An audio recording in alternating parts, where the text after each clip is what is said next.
Hello, good morning. Kay Ma'am Shilala. Pinagpawisan kasi ako. Sumayaw ako ng ikimbot mo again. Ayos, parang kinarir na lang yung ikimbot. Good morning sa Ma'am Shilala dyan.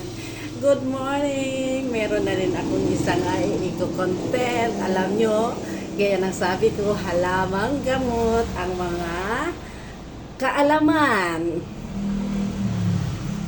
Ngayon, alam ko kilala nyo to. Malunggay, dahon ng malunggay. At ito, dahon ng mayabas. Alam nyo ba? Itong dalawa ito ay kasing tapat lang ng isang gamot na nabibili natin dyan sa pharmacy. Gamit ito ay tulad din nito. Pag gaya ng sabi ko, pag emergency na wala tayo, andyan lang tayo sa bahay at minsan wala tayong pera, walang pamasahe, malayo yung pharmacy dapat alam natin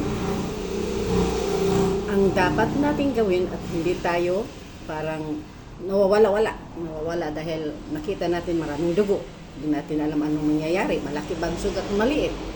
Kaya, ang tulad na halaman na ganito, ay ikukumpare mo ito sa isang gamot na nabibili natin sa pharmacy na Tadan again, Betadine. Alam mo, ito at mayabas na ito, dahon ng mayabas at malunggay na dahon na ito, ay kasing tapat lang ng gamit nito. Magkasing kung sugat ang pag-uusapan. Ito, maraming gamit ito. Ito talagang the best sa lahat ng halaman nakikita sa tabi-tabi. Sa kapitbahay, marami ito. Hiningi ko sa kapitbahay. Ito sa amin to Puno ng mayabas. Marami ako niyan. Pero ito, mahirap. Lagi ako nagtatanim nito. Kaya lang hindi nabubuhay sa akin. Ayaw sa akin ng malunggay na ito. Malaki ang gamit ng malunggay ito sa apo ko at sa akin mismo. Pero ang usapan natin ngayon ay sugat.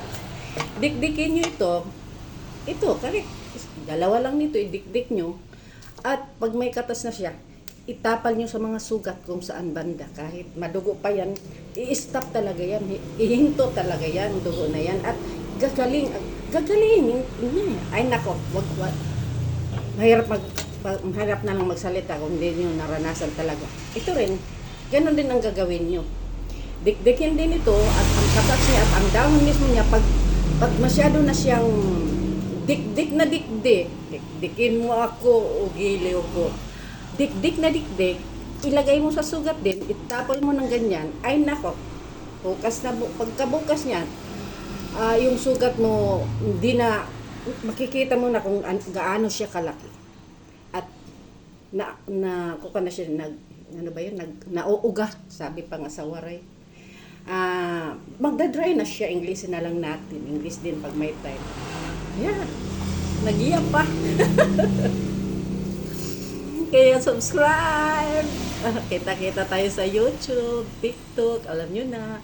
Sana all i-subscribe at comment nyo ako dyan.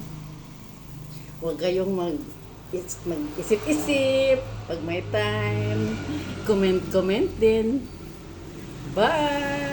Susunod naman, gaya ng sabi ko, marami akong kaalaman sa mga dahon-dahon. Ito, ay nako, ang laki ng tulong nito.